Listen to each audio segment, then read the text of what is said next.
Ladies and gentlemen, the American jury and Bulldog Nation, if you're wondering why I'm smiling, it's because I have one of my favorite people as a guest today, the one and only Kelli Prather, who Chuck Holbrook nicknamed Thunder Woman from that big black leather coat that you were wearing. Kelli, welcome to the Bulldog Show After Hours. Thank you so much. Thanks for having me here. This is such a huge pleasure. Well, we're having you on here because we're going to talk about the Cincinnati City Council race where they're trying to keep you out. But before we get to that, we're going to cover lots of fun stuff. I would like for you to tell me a little bit about your background so everybody understands where you're coming from. We don't have to start at birth, but kind of just tell me a little bit about your career and your life. Okay. Hey, well, I'm Kelli Prather, proud product of the Cincinnati public school system, grew up in the inner city, come from a two-parent family, but my parents had to separate early in life because, you know, I was born when Lyndon B. Johnson was in office and they had term limits. You're showing your age, Kelli. Don't talk about it. I'm teasing. Go ahead. I'm teasing. Go ahead. But my parents had to separate because I had health issues. And so I know, you know, you're really big on medical malpractice lawsuits and things like that. And so I may have to have you represent me if I go back in history about some health issues. But graduated from Withrow High School, proud product of the Cincinnati public school system, grew up in the inner city. When my parents separated, we lived in Cincinnati metropolitan housing, which is why I'm really passionate about addressing issues with housing. But first generation college graduate, first generation entrepreneur, small business owner. Where'd you go to college? I went to Cincinnati State and then I went to the University of Findlay, and now I'm a student at the Union Institute and University, working on a PhD in public policy. Now tell us this little story quickly about you were a whistleblower in New York. Yes. What's that all about? Yes. Well, I had a tumultuous relationship, and so I went through a divorce. Needed to start my life over. So I moved to New York, started a business, and if you can make it there, you can make it anywhere. You can make it anywhere. Go ahead. So I'm an occupational therapist, and I started a business, and I was working within a community where someone had access to my provider transaction numbers, kept getting audited by the New York State Department of Taxation, kept getting audited by the IRS. So I went to then Attorney General Cuomo. Mario Cuomo was the Attorney General at that time. And I went to his office and I said, well, someone is using my information. And they said, well, who do you work with? And I told them, listed who I work with. And then they said, okay, well, we'll check it out and we'll follow you. So as a result of my efforts, they found that, you know, when you do stuff like that, you get red flags. So they found that I was working within a conglomerate of just corruption. And so there was, unbeknownst to you. Unbeknownst to me, Dr. Paul J. Matthew, who was one of the ringleaders, and Alexander Berman, and they can Google this, they got caught with $30 million. $30 million in Medicare and Medicaid fraud. Wow. Yes. And so once they realized that I was the person who they were following, I got targeted like you would not believe. I was subjected to. In other words, the two culprits went after you. Oh yes. And this is New York. Yes. Ooh. Yes, this is New York. And Tony Soprano. I'm watching The Sopranos right now, man. Some guy found out that it was Soprano. Like, I didn't see anything. I didn't see anything. Go ahead. Yes.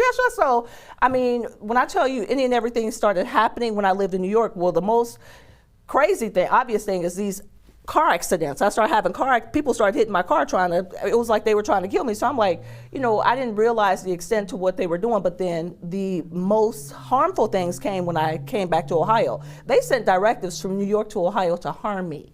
Wow. And yes. So you got to, what year did you come back to Cincinnati area? In 2014. Okay. So you and I met when you were, this is a funny story, we were doing a protest for the Durrani victims at the Hamilton County Courthouse. And I came and you came and you watched and you, who is that? And then we had breakfast at First Watch. Yes. And you are now a candidate. Yes, for mayor. For mayor of the city of Cincinnati. Yes. And you're battling the state. Tell us what's happened on that front, because they didn't certify your name, saying you didn't have enough signatures. So tell us what's going on. Well, I ran for Cincinnati City Council. I've ran for multiple offices because the problems continue to exist.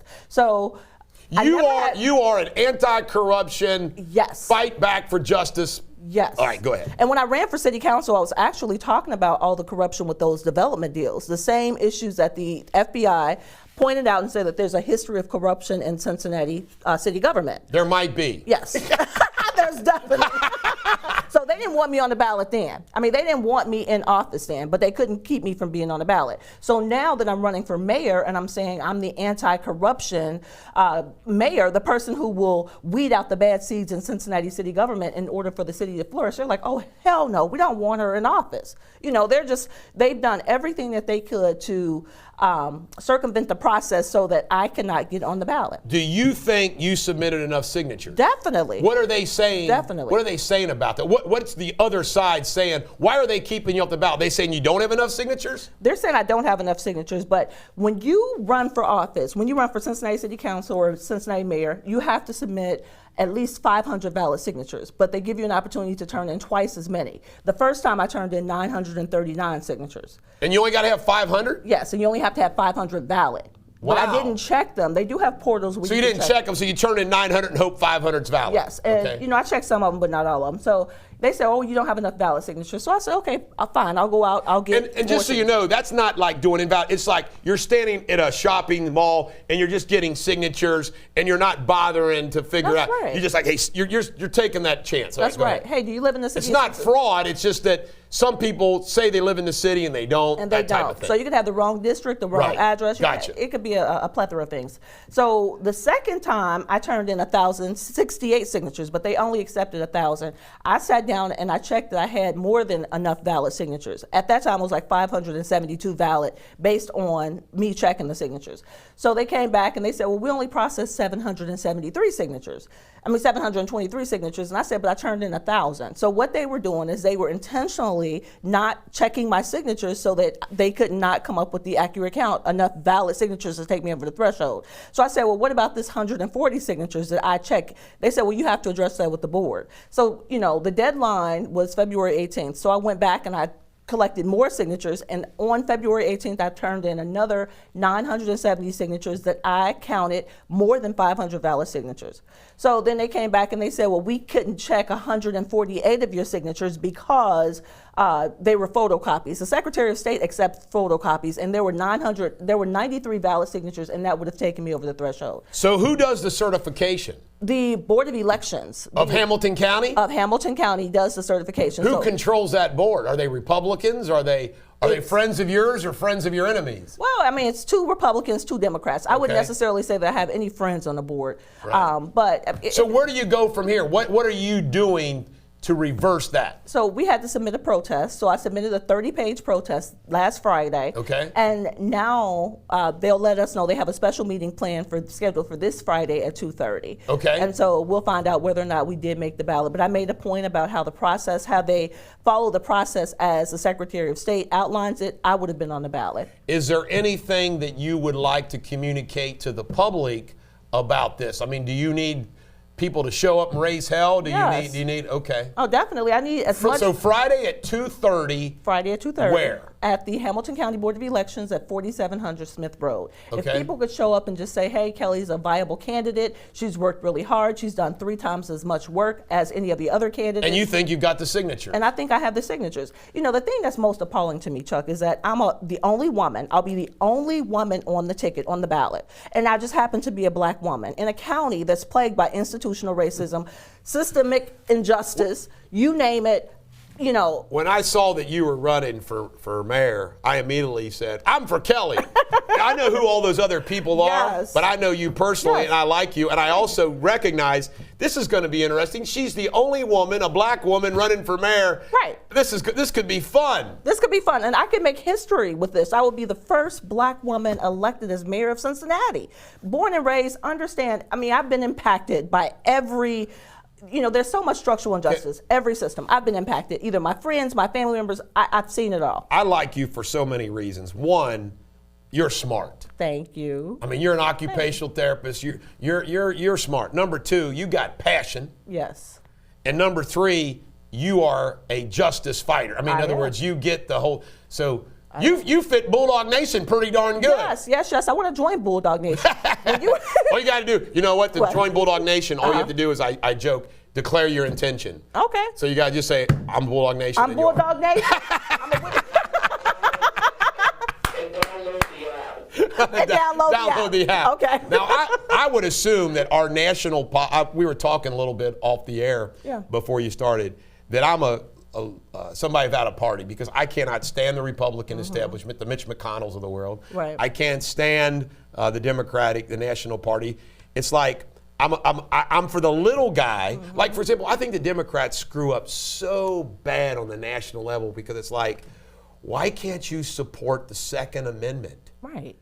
And if you support the Second Amendment and fight for the little guy, but here's, as I told you, the Democrats use race and poor blacks for votes. Yes. And the Republicans use the working white with the American flag, patriot. They use them for votes. Right. And neither party really cares. And I say all the time, Kelly, working class whites, blacks, yellows, Hispanics ought to get together and form a party. That's right. That is working class, look, not socialist, capitalism, working class versus the corporate gangsters and the political. Right. Am I right? You are so right. You are so right. And the thing, I'm an independent Democrat. And the reason I would say that I'm independent is because I support the Second Amendment. When I was waiting to come in, one of your Bulldog Nation members came in and he had his pistol on the side. And I'm like, was that Joe Rutter or Chuck Holbrook? I think it was Joe. Joe, big guy. Yes, big guy. Hey, yes. Joe, you got a plug. Yeah, so he came in, I'm like, I've really been contemplating going and purchasing me a pistol, myself a pistol, because I have a CCW, but I don't have a firearm. And in today's society, we need to be able to protect ourselves, especially when you're doing this type of work, because you're going against the grain, and they hate you because you're speaking the truth. You know what? I've lived that as an attorney. The bar associations want every lawyer to walk and talk like every lawyer. Yes. The political parties want everybody to do the same thing. Yes. They're, being independent is awesome. Yeah, being independent. Stay independent. Yes. And you know what? I try really, really hard to fit in with the Democratic Party, but it's almost like they want designated leaders. They want to say, well, this person is the top dog, and we don't need another face. What? I mean, that is tokenism. Come on now. Like, this person doesn't have the community's best interest at heart. You need someone who's going to be a fighter for justice. By the way, going back to the corruption in the city, I'm convinced that it's much worse than what's reflected. And I think there's been a lot of prosecutorial discretion by the Attorney General in the state and the U.S. Attorney's Office to leave some people alone. For example, I mean, I'm sorry, Charlie Winburn, but I was in a breakfast with Bill Cunningham and Joe Deters, where Joe Deters acted like Winburn was in some deep doo-doo with the Metropolitan Sewer District and some other things, and then nothing ever came from it. So I think there's been a lot, and now he's the county treasurer. I think there's a lot of people that they've decided, well, we won't really go after them. And so I think it's even worse than the three that have gotten nailed. Oh, definitely. I'm inclined to say the same thing. I think that even with the little people who get prosecuted, they have a right to determine who they want to press the issue on and who they want to leave alone. Correct. So it goes from the people in the community to these elected officials. And like you said, there's a lot more corruption, not only in city government, but there's corruption and collusion between city and county government. Yeah, I mean, I'm famous for my candor. P.G. Sittenfeld, I enjoyed seeing him get him knocked off his horse. The one that I don't know Denard, the one that I really felt bad about was Jeff Pastor. Yeah. I was liking Jeff Pastor. He was part of that black gun rally. Okay. Black men supporting the guns and everything else. But I hated to see him get caught up. Yeah, I love Jeff. And the thing about it, when I ran for city council alongside P.G. Sittenfeld, Tamaya Denard, Jeff Pastor, Jeff was the one who I clicked with more than anyone. Your personality-wise, everything else. I always call it normal freaking people. Normal people. They don't have this, Well, we're not a part of a clique. Right. I don't have an allegiance to a specific clique, and because I don't run and, kiss up to everyone and they don't want to accept me. But come on now. This is about the people. And Kelly, you're going to send me an email. Yes. You're going to start using the Bulldog Media Studio. For catching up with Kelly. Catching up with Kelly. I tell you, it would be freaking. I would love to add you to the Bulldog Network. What fun. Definitely. You know what? It has to be like-minded thinking people. Yes. We don't have to agree on everything, but you and I could always laugh. Oh, yeah. By the way, isn't it funny, too, how there are some people even my own daughter, Yeah. who is like, drank the complete far left Kool-Aid. I mean, I still love her, but you cannot have any laughing discussion with her at all. Wow. Now, like Alan Statman, who's one of my liberal friends, he and I can laugh about stuff. Like, he'll say, how about your boy? And I say, how about your boy? You can there's some people you can laugh with politics, and there's some none. Right. All right, well, I'm looking forward to that email and catching up with Kelli. Let's make it happen. Let's make it happen. Good luck with your protest. Thank you so much. Let's elect Kelli Prather, Mayor of Cincinnati. Yes. This is the Bulldog on Bulldog After Hours with Kelli Prather. I hope you get to see a lot more of her. This is the Bulldog. Every dog has their day. Have a great day. Have a great day.